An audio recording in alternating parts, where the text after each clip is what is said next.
بعد الهزيمة الأحد الماضي في الديربي البيضاوي 117 أمام الوداد، استأنف فريق الرجاء البيضاوي استعداداته لمباراة الدورة 11 في أجواء استثنائية تخيم عليها آثار الهزيمة.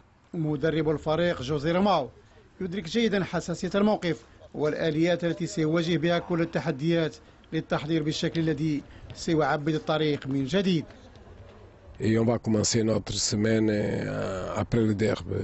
Bien sûr qu'il y a dans notre cœur et aussi dans notre raison, il y a une tristesse, mais aujourd'hui on doit venir ici comme un vrai champion et travailler jusqu'au bout pour changer les choses.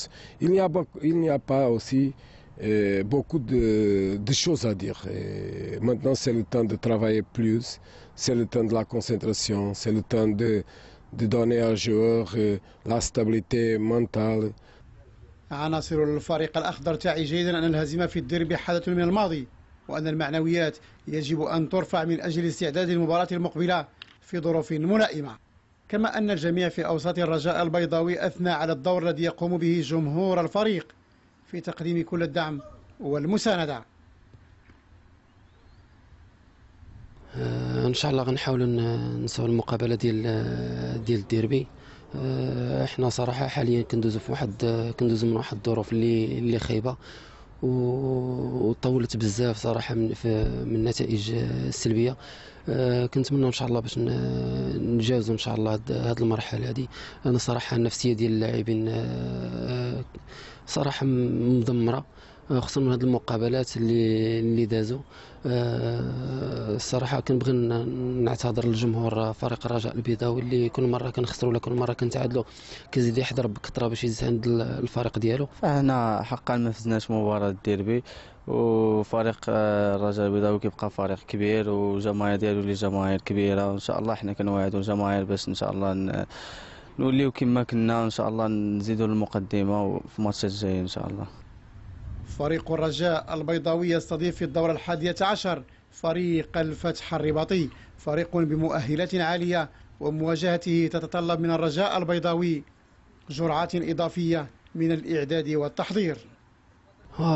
مقابلة ديال الفتح الرباطي اللي ما غتكونش مقابلة سهلة، خصوصا عندنا في مركب محمد الخامس. كنتمنى ان شاء الله باش نفوزوا بهذه المقابله دي، غنستعدوا ان شاء الله كجميع المقابلات. كنتمنى ان شاء الله باش تكون العزيمه والاراده. احنا فيما كندخلوا كتكون عندنا عزيمه اراده باش نربحوا المقابله، ولكن ما كيكتبش الله، هذا قدر الله، ما عندنا ما غنديروا، حنا كندخلوا باش نديروا مجهود. من جانبه رشيد السليماني والذي اصيب خلال مباراه الديربي واجبر على مغادره المباراه سيكون مضطرا للغياب عن الفريق لمده معينه في انتظار استعاده العافيه. قمت البارح بواحد الإيرام وتعاطى على مستوى الفخذ. أن الطبيب المختص عطاني الراحة ديال 10 أيام، نتمنى نرجع في القريب العاجل إن شاء الله باش نحاول نلعب ونساعد مجموعة إن شاء الله. الرجاء البيضاوي وهو يحضر المباريات المقبلة يسارع الخطى كي يعيد التوهج الذي رسمه في الكثير من المناسبات، والطريق لا يزال طويلا خلال الموسم الجاري لإعادة الفريق إلى السكة الصحيحة.